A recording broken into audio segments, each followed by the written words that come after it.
सत कबीर की दया अत आदरणीय गरीबदास साहेब जी की अमृतवाणी मंगलाचरण।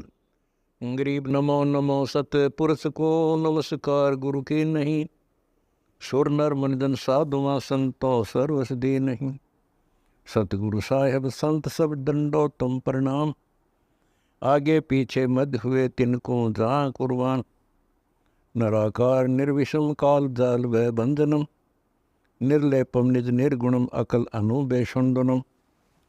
सोहम सुरति समाप्तम सकल समाना निर्तल, उज्ज्वल हिरंबर हर दमंबे पर वह अथा है, वार पार नहीं मध्यतम। अनाहद मंत्र सुखसलाद मंत्र, अजोख मंत्र बेसुन मंत्र, निर्वाण मंत्र थीर है। आदि मंत्र युगादि मंत्र, अजल अभंगी मंत्र सदा सत्संगी मंत्र, लौलीन मंत्र गैर गंभीर है। सोहम सुभान मंत्र अगम अनुराग मंत्र, निर्भय अडोल मंत्र निर्गुण निर्बंध मंत्र, निश्चर मंत्र अनेक है। गैबी गुलजार मंत्र, निर्भय निराधार मंत्र, सुमरत सुकृत मंत्र, अगमी अबंच मंत्र, अदली मंत्र अलेख है। फजलम फराक मंत्र, बिन रसना गुणलाप मंत्र, झिलमिल जहूर मंत्र, सर्वंग भरपूर मंत्र, सैलान मंत्र सार है। निरंकार गरक मंत्र, तेज पुंज परख मंत्र, अदली अबंध मंत्र, अजप्पा निरसंद मंत्र, अविगत अनहद मंत्र, दिल में दीदार है। वाणी विनोद मंत्र, आनंद असोद मंत्र, कुर्सी करार मंत्र, अनबय उचार मंत्र, उज्ज्वल मंत्र अलेख है। साहिब सतराम मंत्र, साई निकाम मंत्र, पारक प्रकाश मंत्र, हीरंबर हुलास मंत्र, मौले मलार मंत्र, पलक बीज खलक है। कौन ब्रह्मा का पिता है, कौन विष्णु की माँ, शंकर का दादा कौन है, हमको दे बता। यह जानने के लिए कृपया सुनिए जगत गुरु तत्वदर्शी संत रामपाल जी महाराज के। निर्भय निर्विकार निर्भय तू ही और सकल भयमान, ए जी साधो और सकल भयमान। सब पे तेरी साहबी, सब पे तेरी साहबी, तुझ पर साहब ना निर्विकार निर्भय। संध्या सुमरण आरती भजन भरोसे दास, ए जी साधो भजन भरोसे दास। मनसा वाचा कर्मणा, मनसा वाचा कर्मणा, जब लग घट में सांस। निर्विकार निर्भय निर्विकार निर्भय तू ही और सकल भयमान, ए जी साधो और सकल भयमान। सब पे तेरी साहबी, सब पे तेरी, तुझ पर साहब ना निर्विकार निर्भय। सांस सांस में नाम जपो, व्यर्था सांस मत खो, ए जी साधो व्यर्था सांस मत खो। बेरा ना इस सांस का, बेरा ना इस सांस का, आवण ओक न हो। निर्विकार निर्भय निर्विकार निर्भय तू ही और सकल भयमान, ए जी साधो और सकल भयमान। सब पे तेरी साहबी, सब पे तेरी साहबी, तुझ पर साहब ना निर्विकार निर्भय। सांसों की करो सुमरणी, करो अजप का जाप, ए जी साधो जपो अजप जाप। परम तत्व का ध्यान धरो, तुम परम तत्व का ध्यान धरो, वो सो हम आपो आप। निर्विकार निर्भय, निर्विकार निर्भय तू ही और सकल भयमान। ए जी साधो और सकल भयमान, सब पे तेरी साहिबी, सब पे तेरी साहिबी, पर तुझ पर साहिब ना। निर्विकार निर्भय सो हम पोया पवन में, बांधा मेरे सुमेर। हे जी साधो बांधा मेरे सुमेर, ब्रह्म गांठ हृदय धरो, ब्रह्म गांठ हृदय धरो, इस विदमाला फिर। निर्विकार निर्भय माला है निज सांस की, फेरेंगे निज दास। ए जी साधो फेरेंगे निज दास, 84 भर में नहीं, 84 भर में नहीं, कटह कर्म की फांस। निर्विकार निर्भय, निर्विकार निर्भय तू ही और सकल भयमान। ए जी साधो और सकल भयमान, सब पर तेरी साहिबी, सब पर तेरी साहिबी, पर तुझ पर साहिब ना। निर्विकार निर्भय अंसा सतगुरु मोहे निवाजियो, दीजो अंबर बोधे। ए जी साधो दीजो अंबर बोधे, शीतल शब्द कबीर का, शीतल शब्द कबीर का, यू हंसा करे केलोल। निर्विकार निर्भय अंसा मत डरियो हो काल से। अब बंदी छोड़ कहते हैं, अंसा मत डरियो हो काल से, करो मेरी प्रतीत। ए जी साधो करो मेरी प्रतीत, अमर लोक पहुँचाहियो, अमर लोक पहुँचाहियो, सलेह शोभव जल जीत। निर्विकार निर्भय, निर्विकार निर्भय तू ही और सकल भयमान। ए जी साधो और सकल भयमान, सब पे तेरी साहिबी, सब पे तेरी साहिबी, तुझ पर साहिब ना। निर्विकार निर्भय भवजल में बहु काग हैं, कोई कोई हंस हमार। ए जी साधो कोई कोई हंस हमारे, कह कबीरा धर्मदास से, कह कबीरा धर्मदास से, उनका खेवा उतारूं पार। निर्विकार निर्भय, निर्विकार निर्भय तू ही और सकल भयमान। हे जी साधो और सकल भयमान, शब पर तेरी साहिबी, शब पे तेरी साहिबी, पर तुझ पर साहिब ना। निर्विकार निर्भय अविनाशी की आरती, गावे सत कबीर। ए जी साधो गावे सत कबीर, कह कबीर सुर नर मुनि, कह कबीर सुर नर मुनि, कोई न लागे। और रोटी रहेगी न्यारी, सब्जी रहेगी अलग से, वो कितनी खाया करता। अब कोई नो के 100 किलो घी आदमी पी जाया करता, और 50 साल में 1 ग्राम घी खानिया नहीं रहेगा, ऐसा स्थिति आ जाएगी। करीब 10 ग्राम घी खा लेता तो सारा दिन एसिडिटी बनी रहती है। तो हमारे भी अब आदत चेक होना कि 1 किलो घी आदमी पी कर नू का नू रह जाता था, और 5 मन वजन को उठाकर ऐसा इंसान ऊपर चढ़ जाता था। ये नहीं जचे, क्योंकि आज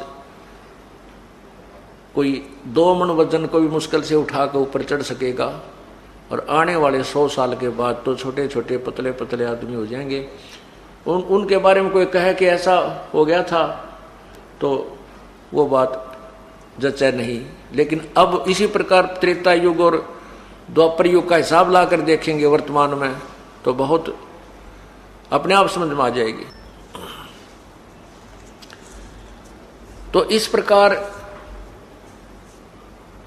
त्रेता युग में फिर द्वापर युग के लास्ट में बहुत अंतर हो जाता है। शरीरों की व्यवस्था कमजोर होती चली जाती है, लेकिन पहले वाले बलवान होते थे। तो जब उसको पता चला भीम को कि सचमुच ये कुंभकर्ण की ये खोपड़ियाँ थी तो वो कितना बलवान होगा, तेरी कोई औकात नहीं। उसके बाद वो और नॉर्मल हो गया। अभिमान उसको जो काया का अभिमान था, जो शरीर के बल का अभिमान था, वो भी नष्ट हो गया। 5 पांडवों और 6 श्री कृष्ण भगवान और 7 में पूर्ण परमात्मा रथ में बैठ करके उस यज्ञ मंडप में आए। वहां पर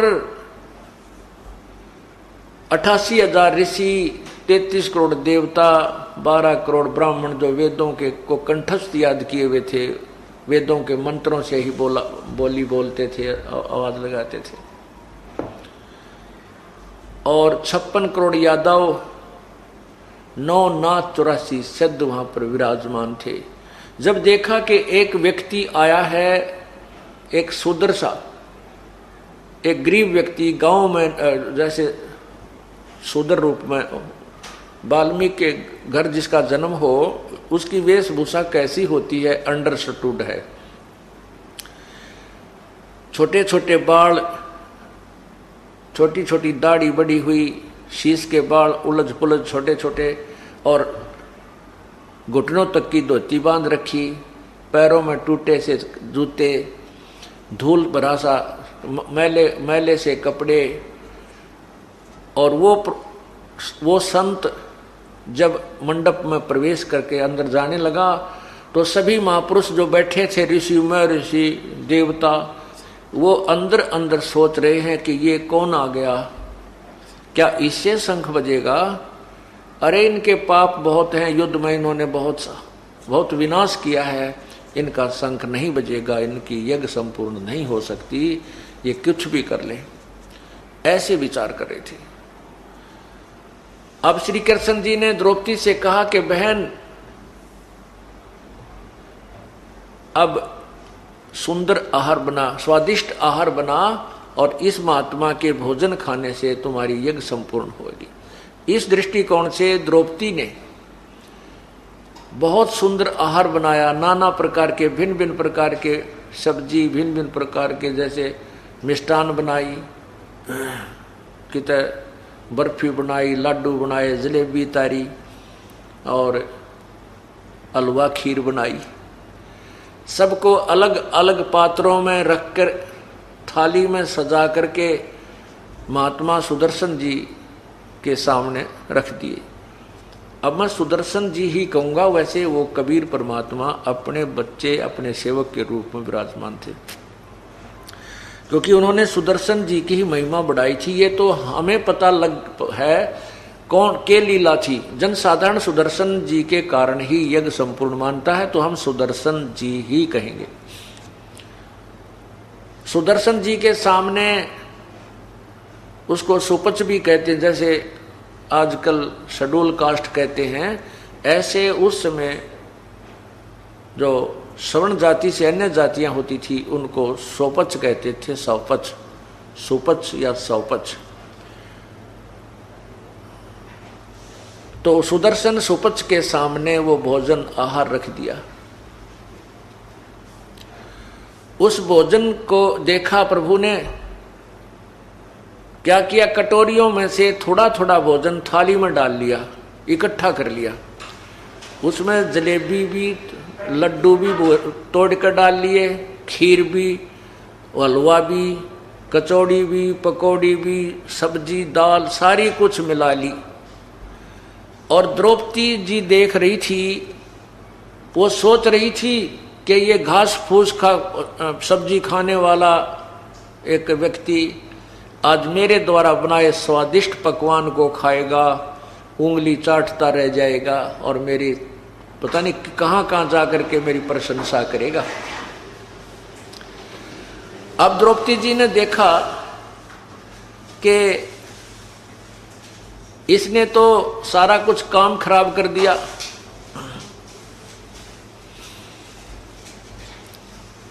इसने तो सारा काम खराब कर दिया और ये सभी पकवान को इकट्ठा कर लिया।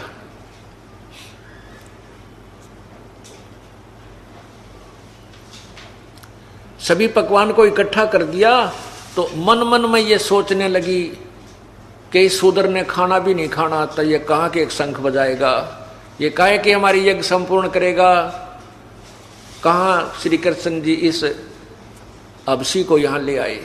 इतना दुख मानेगी मन ही मन में। परमात्मा अंतर्यामी थे, वो जान के द्रौपदी के मन के खोट को। उन्होंने अपनी शक्ति का प्रदर्शन भी करना था और काम भी अभी अधूरा रखना था, क्योंकि द्रौपदी के मन में खोट था, उसमें अभिमान था अपने धन और पकवान का।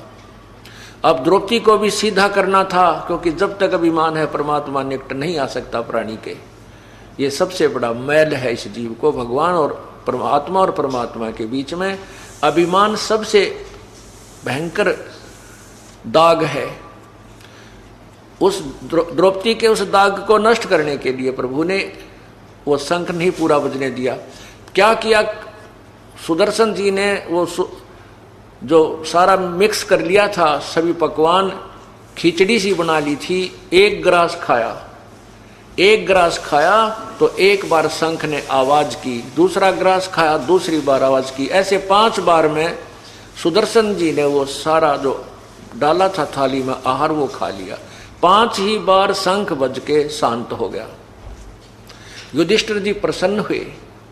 युधिष्ठिर जी ने कहा श्री कृष्ण जी के पास आकर, हे प्रभु आपकी दया से काम बन गया, शंख बज गया, हमारी यज्ञ पूर्ण हो गई, हम धन्य हो गए, धन्य हो आप, धन्यवाद आपका, एक ऐसे महापुरुष को आप ढूंढ लाए, हमारा काम बन गया। श्री कृष्ण जी ने कहा नहीं युधिष्ठिर, अभी यज्ञ पूर्ण नहीं हुआ। ये शंख तो कंटिन्यूस बजना चाहिए था, ये अखंड बजना चाहिए था, ये क्या बात है, ये तो 5 बार बजकर बंद हो गया। तब युधिष्ठिर जी ने कहा प्रभु अब कौन रहा जिसको बुला कर लाएंगे। श्री कृष्ण जी ने कहा ये जो तुमने के बाल में एक सा दिखा है, इसके एक बाल के समान भी 3 लोक नहीं है, ऐसी परम सिद्धि युक्त ये महापुरुष है, इससे आगे कोई स्थान नहीं है, कोई महापुरुष नहीं है। लेकिन ये शंख ना बजा, इसके अंदर कोई दोष है, वो अपने घर में है, वो मैं ढूंढता हूं किस व्यक्ति के अंदर दोष आया है। श्री कृष्ण जी भी 3 लोक के, जब ये महापुरुष खाना खा रहा था तेरे मन में क्या विकार आया है और जिसके कारण ये शंख अभी बजा नहीं। द्रौपदी जी ने कहा हे भगवान मेरे जो मन में विकार आया है मैं बताती हूं। मैंने 2 घंटे तक धूमे में आंख फड़वाई, अपने हाथों रसोई बनाई, भोजन बनाया और मैं सोच रही थी कि मेरे आहार को खा के ये महात्मा जी इतना प्रसन्न होगा, उंगली चाटता रह जाएगा। और जब मैंने देखा कि इसने तो सारा ही काम बिगाड़ दिया, सबको इकट्ठा इसने कर लिया, खिचड़ी बना दी, तो मेरे माथे में सिलवट गिर गई और मैंने भला बुरा मन मन में बहुत गणा कह दिया। तब श्री कृष्ण जी ने कहा द्रौपदी एक पाप और इकट्ठा कर लिया, ये भयंकर पाप और इकट्ठा कर लिया, संत के साथ बदतमीजी करने का, संत के प्रति दोष मन में लाने का, यो भी पाप है। ऐसे कर इस महापुरुष के धूल भरे चरण धो करके पी ले, जब तुम्हारा शंख बजेगा तेरा भी अपराध हृदय का नष्ट होगा। अब मरता क्या नहीं करता। कहते हैं उसी समय द्रौपदी एक थाली लाई, एक लोटा लाई, उस एक तसला लाई और एक पानी का बरका पात्र लाई। अपने हाथों से द्रौपदी और श्री कृष्ण जी ने सुदर्शन जी के पैर धोए, वो चरणामृत वापस लोटे में डाला और द्रौपदी ने जब पीना प्रारंभ किया तो श्री कृष्ण जी ने कहा कि बहन आधा चरणामृत मुझे भी दे दे। ऐसे महापुरुष का चरणामृत बड़े भाग्य से प्राप्त होता है। आधा द्रौपदी ने पिया, आधा श्री कृष्ण जी ने वो चरणामृत सुदर्शन जी वाल्मीकि का पिया। उसके बाद वो शंख ने इतनी जबरदस्त आवाज की, कहते हैं स्वर्ग तक उसकी आवाज मीठी मीठी मीठी मीठी धीमी धीमी पूरी पृथ्वी पर आवाज उस शंख की गई।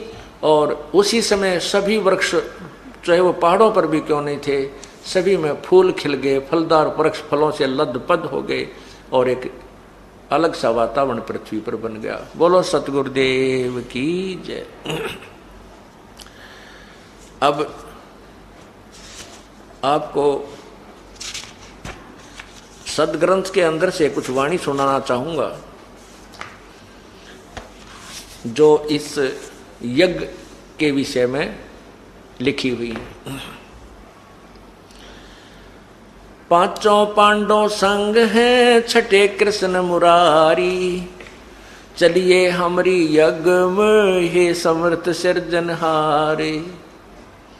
श्री कृष्ण जी ने और पांचों पांडवों ने जाकर के सुदर्शन रूप में विराजमान पूर्ण परमात्मा से कहा कि चलिए हमरी यज्ञ में हे समर्थ सिरजनहार, हे सारी सृष्टि के रचने वाले, हे समर्थ प्रभु, एक बार हमारी यज्ञ में चलिए।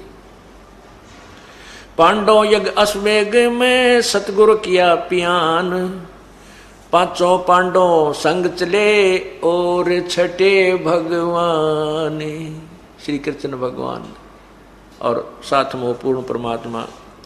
पांचों पांडव यज्ञ अश्वमेघ में वाल्मीकि दे, शंख पचायन बाजिया राख्या नहीं संदेह। उस पांडवों की अश्वमेघ यज्ञ के अंदर परमात्मा ने वाल्मीकि सुदर्शन का रूप धारण करके वहां पहुंचे। सुपच रूप धर आइया सतगुरु पुरुष कबीर, तीन लोक की मेदनी वहां सुर नर मुनि जन भीड़। तीन लोक की फौज बैठी थी, पूरी जनता, तीनों देवता यानी 88,000 ऋषि और 33 करोड़ देवता, 9 नाथ 84 शब्द, कहते हुआ पूरी सेना बैठी थी, पूरी भीड़ लग रही थी। वहां पर सुपच रूप धर के वो परमात्मा पूर्ण ब्रह्म कबीर जी आ गए। सुपच रूप धर आइया सब दे सतगुरु पुरुष कबीर, तीन लोक की मेदनी सुर नर मुनि जन भीड़। ग्रीव सुपच रूप धर आइया सब देवन का देव, कृष्ण चंद्र पग धोइया करी तास की सेव। ग्रीव पांचों पांडव यज्ञ अश्वमेघ में आए नजर निहाल, जम राजा की बंद में खल हल पड़ा कमाल। सुपच रूप को देख कर, सुपच रूप को देखकर, सुदर्शन रूप को देखकर भगवान के को द्रौपदी मानी संके, जान गए जगदीश गुरु हो बाजत नाही शंख। सुपच रूप को देखकर द्रौपदी के मन में खोट आ गया। द्रौपदी मानी शंख और जान गए वो जगत गुरु बाजा को नहीं शंख, इसलिए शंख बजाया को ना। 56 भोग संयोग कर कीने पंचग्रास, द्रौपदी के दिल दुई है नहीं था दृढ़ विश्वास। पांचों यज्ञ सारा यानी 56 भोग जो 56 प्रकार के आइटम बना रखे तो सब इकट्ठे करके संयोग कर लिया। 56 भोग संयोग कर कीने 5 गिरासे, द्रौपदी के दिल दुई है नहीं दृढ़ विश्वास। 5 पांडव यज्ञ करी कल्प वृक्ष की छाही, द्रौपदी के दिल बंक है भाई कण कण बाजा नाही। 5 पांडव यज्ञ करी कल्प वृक्ष की छाही, द्रौपदी के दिल बंक है न्यो कण कण बाजा ना, यानी अखंड नहीं बाजा, इसलिए शंख अखंड नहीं बजा के द्रौपदी के दिल में मन में खोट था। उस खोट को निकालने के लिए ये परमात्मा ने फिर एक लीला न्यारी की। सुर नर मुनि जन यज्ञ में त्रिलोकी के भूपे, सुपच यज्ञ में आई या नित बेचत है सूपे। अब उस पांडवों के यज्ञ में सुर देवता, नर यानी जो भक्ति करने वाले भक्तजन, और मुनिजन ये ऋषि आदि यज्ञ में, और त्रिलोकी के भूप 3 लोक के राजा ब्रह्मा विष्णु महेश भी गुप्त रूप धारण किए वहीं बैठे थे। और उस परमात्मा ने सुदर्शन रूप में 56 भोग न भोगिया किन्ने 5 गिरासे, खड़ी द्रौपदी उन्मनी व घाल रही थी सांस मारे थी। द्रौपदी जब परमात्मा ने वो 5 सारे भोजन को इकट्ठा करके खाना शुरू किया तो द्रौपदी उन्मनी सी खड़ी होकर मन मन में खोटी सोच रही थी। बोले कृष्ण महाबली क्यों बाजा नहीं शंख, जान गए जगदीश गुरु ये काटत है मन बंग के। अब कृष्ण जी ने देखा भी शंख क्यों नहीं बजा, फिर वो जान गए कि द्रौपदी के मन के बल को सीधा कर रहे हैं, द्रौपदी के खोट है, इसने सीधा करना चाहते हैं, इसको विनम्र करना चाहते हैं। इसलिए ये जगत गुरु, ये जगदीश गुरु यानी पूर्ण परमात्मा ने शंख इसलिए नहीं बजाया। बोले कृष्ण महाबली क्यों बाजा नहीं शंख, जान राय जगदीश गुरु ये काटत है मन बंके। श्री कृष्ण जी ने कहा द्रौपदी दिल को साफ कर चरण कमल लो लाए, वाल्मीकि के बाल सम ये त्रिलोकी नहीं पाए।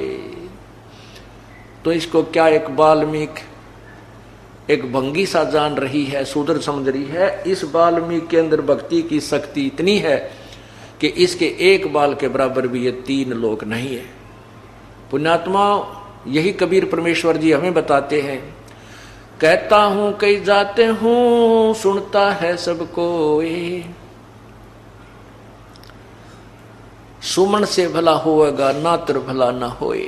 फिर कहते हैं कहता हूं कई जाते हूं कहूं बजा कर ढोल, श्वास जो खाली जाते हैं ये 3 लोक का मोल। इसी का प्रमाण गरीबदास जी को जब कबीर परमेश्वर ने तत्व ज्ञान बताया, वो गरीबदास जी भी यही कह रहे हैं कि कबीर जी ने मुझे बताया। सत्य नाम पालड़े रंग होरी हो, 14 लोक चढ़ावे राम रंग होरी हो, 3 लोक पासंग धरे रंग होरी हो, तो ना तुले तुलाया राम रंग होरी हो। ये सतनाम जो 2 अक्षर का है, जो श्वास उस श्वास से जाप किया जाता है, इसका एक श्वास का जाप तराजू के बैलेंस के एक पलड़े में रख दे, तुला के एक पलड़े में तो एक श्वास उस श्वास सतनाम की कीमत रख दे, और ये सारे 14 लोक और 3 लोक, ये स्वर्ग लोक, पाताल लोक, पृथ्वी लोक, ये उसकी पास्यंग रख दे। पास्यंग क्या होती थी? पहले वो हाथ की तराजू हुआ करती थी, एक लकड़ी का 2 पलड़े बांध दिया करते थे और ऊपर एक बीच में सेंटर में उसका पकड़ने का एक रस्सी बांध लिया करते थे। उसमें फिर भी कोई अनबैलेंस हो जाता था, उसमें गड़बड़ी रह जाती थी, उसको पास्यंग कहा करते थे। उस पास्यंग को अर्थात उस बैलेंस को ठीक करने के लिए, तुला के पलड़ों को एकसार बनाने के लिए कुछ आइटम, उसी जो कुछ अलग से वस्तु रखी जाती थी, वो किसी तोलन तालन के काम में, मतलब वो सौदे में नहीं होती थी। तो कहते हैं 3 लोक तो पासिंग बना ले और 14 लोक एक तरफ धर दे, और परमात्मा का एक श्वास का नाम, श्वास उस श्वास की जो सतनाम के जाप की कीमत। कहते हैं तो ना तुलय तुलाया राम रंग होरी हो, तो भी उस श्वास के सतनाम के एक स्मरण की कीमत अधिक है। तो यहां वही कह रहे हैं, द्रौपदी दिल को साफ कर चरण कमल लो लाए, बाल्मीक के बाल सम तरलो के नहीं पाए। यानी इतनी शक्ति है इनके अंदर, ये 3 लोक भी इसके समान नहीं है। शंख बजाना तो इनके लिए बाएं हाथ का खेल है। चरण कमल को धोए कर ले द्रौपदी प्रसाद, अंतर सीना साफ हुए तेरे जड़े सकल अपराध। करी कृष्ण भगवान को चरणामृत सो प्रीत, शंख पचायन जब जब लिया द्रौपदी सीत। ये जब द्रौपदी ने और कृष्ण जी ने किया जब वो शंख बजा। अब उस अश्वमेघ यज्ञ में कौन कौन आए थे?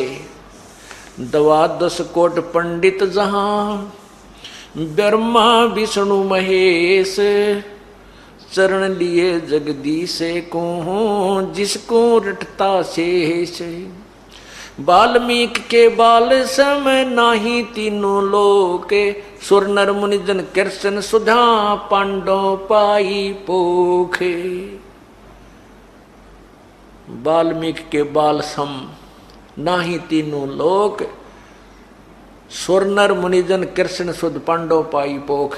अब इस आधी पंक्ति जो भगवान की वाणी की, इस वाणी का जो है इसकी आपको व्याख्या करता हूं, आप हैरान रह जाओगे। ये इतनी जबरदस्त वाणी है, इतनी गूढ़ वाणी है परमात्मा की।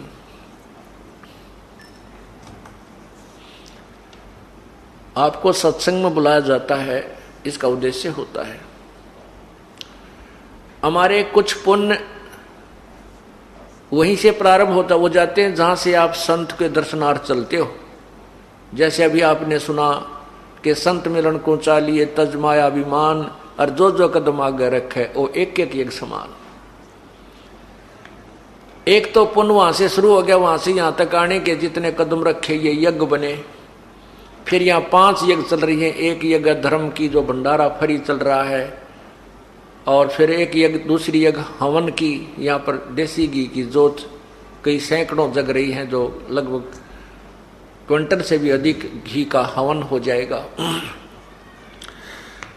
और एक यज्ञ है धर्म की, दूसरी यज्ञ ध्यान। यहाँ पर आकर के और परमात्मा याद आता है। परमात्मा की चर्चा जब तक चलती है आपको ईश्वर की याद बनी रहती है। एक ये भी यज्ञ बन गई, यानी पुण्य बना। और तीसरी यज्ञ हवन की, चौथी यज्ञ प्रणाम। यहाँ आकर के स्वतः हमें प्रणाम करना पड़ता है। प्रणाम करने से भी हमारा एक पुण्य बनता है।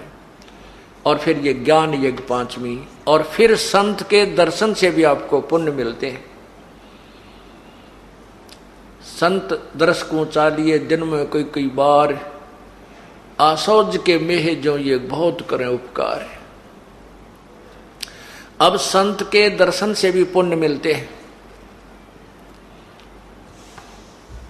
इसी प्रकार यहां क्या बताया है कि जब भगवान वहां पर आए, जहां पर सुर नर मुनिजन और कृष्ण जी और द्रौपदी पांडव सभी बैठे थे, उनको भी उस परमात्मा, सभी ने कुछ न कुछ उस भगवान से लाभ मिला।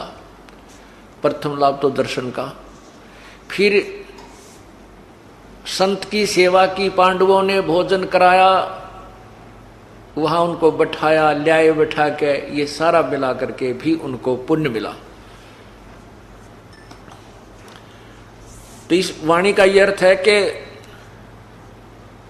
वाल्मीक के बाल सम नाही तीनों लोक, सुर नर मुनिजन कृष्ण सुधा सहित, कृष्ण सहित पांडव पाई पोख। पोख माने यानी कुछ प्राप्त करना, तृप्ति करना। तो उनको तृप्ति हुई, उन सबको लाभ हुआ उस परम पिता के वहां जाने से। वाल्मीक बैकुंठे पर स्वर्ग लगाई लात, शंख पचायन बाजिया गण गंधर्व सब ऋषि मात, यानी सब फेल हो गए, उनके कारण ही ये शंख बजा। पांडवों की यज्ञ अश्वमेघ में शंख पचायन टेरे, 12 कोट पंडित जहां पड़ी सभी की मेर माने वह प्रभु था, जो अपने अपने आप में वो प्रभु बने बैठे थे, स्वामी बने बैठे थे, एक दूसरे से अपने आप को श्रेष्ठ मानते थे। कहते वहां पर सबकी पोल खुल गई, सबकी मेर पड़ गई, सबकी वह चौदर नीचे गिर गई जिसमें वह अंडी पाके फिरे थे। पांडव यज्ञ अश्वमेघ में शंख पचायन टेरे, 12 कोट पंडित जहां पड़ी सभन की मेरे, स्वर्गलोक के देवता किनेन पूरा नाद, सुपच सिंहासन बैठते वो बाजा अगम अगाधे। स्वर्गलोक के देवता भी वहां आए हुए थे, उनसे भी शंख नहीं बजा था, और उस सुपच के यानी उस हरिजन के उस बैठते ही उस तख्त के वहां पर आसन पर भोजन खाते ही, और वो बाजा अगम अगाध, वो अखंड बाज गया। पंडित 12 कोटे थे सहदेव से सुरबीन, 88 देव में कोई न पद में लीन। वहां पर पंडित 12 कोटि थे, 12 करोड़ ब्राह्मण थे, और सहदेव से सुरबीन, ये नकुल और सहदेव जो थे ये भी विद्वान थे, समझदार थे, भगत थे, इनको भी पंडित की ही श्रेणी में लिया जाता है। सुपत सिंह 86 देव में 88,000 ऋषि थे। कहते इनमें कोई ना पद में लीन, इनके पास किसी के पास भी यथार्थ भक्ति नहीं थी जिससे ये संकट टल सकते हैं, आपत्तियां दूर हो सकती हैं, जिससे 3 ताप का कष्ट दुख दूर हो, वो इनके अंदर भक्ति नहीं थी। 86 ऋषि जहां वो देवा 33 कोटे, शंख न बाजा तास से वो रहे शरण में लोटे। पंडित 12 कोट हैं और 84 सिद्ध, शंख न बाजा तास से वो पिए मान का मध्य। ओए होए, उनसे शंख नहीं बजा क्योंकि वो तो अभिमान का प्याला पिए बैठे थे, वो अभिमान का नशा किए हुए थे, और भक्ति उनकी श्रेष्ठ थी नहीं।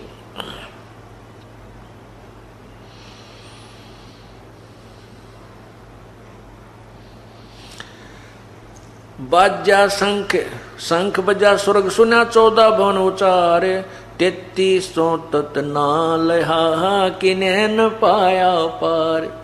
जो 33 करोड़ देवता बने हुए हैं, वो देवता क्या है, ये एक पोस्ट है, स्वर्ग में एक पद मिलता, जैसे यहाँ IAS IPS HCS पद होते हैं, ऐसे। तो क्या बताते हैं कि उन 33 करोड़ जो देवता बने हैं वो पहले मनुष्य थे, मनुष्य रूप में उन्होंने जो भी साधना की उससे उन्होंने देव पद पाया, और देवता पद पाकर फिर भी खाली, क्योंकि मोक्ष मार्ग नहीं है। यहाँ कहते हैं कि बाजा शंख स्वर्ग सुन्या, 14 भवन उचारे, 14 लोकों में स्वर्ग तक सबको वहां आवाज गई, और 33 तत् नाल हा किन्हें न पाया पार। वो 33 करोड़ देवता भी इस तत्व ज्ञान से अपरिचित थे, जिस कारण से उनके अंदर ये भक्ति नहीं थी जिससे संकट निवारण हो सकते हैं, जो अन्य को भी लाभ दे सकता है, और नहीं मोक्ष मार्ग था। बाजा शंख सुभान गति, कण कण भई आवाज, स्वर्गलोक बाणी सोनी, तरलोकी में गाज।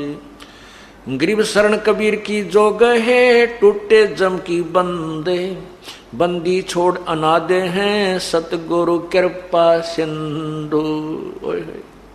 के जो पूर्ण परमात्मा कबीर परमात्मा की शरण में आ गए हैं, उनके तो काल के बंधन टूट जाएंगे, और ये बंदी छोड़ भगवान अनादि हैं, ये सतगुरु कृपा सिंध, ये सतगुरु रूप में आते हैं, ये कृपा के सिंधु हैं, कृपा के सागर हैं, हमें आकर के फिर मार्ग बतलाते हैं। ब्रह्म प्राण परम पद सुपज रूप धर आए, वाल्मीकि का रूप धर करी कबीर सहाय। ये वृंदावन साज। परमात्मा की कथा सुनो, परमात्मा की कथा की चर्चा करो। इसके अतिरिक्त जो भी बातें करते हो, सुनते हो, वह सब व्यर्थ है। ऐसे ही आध्यात्मिक वीडियो देखने के लिए हमारे चैनल विश्व विजेता संत रामपाल जी महाराज को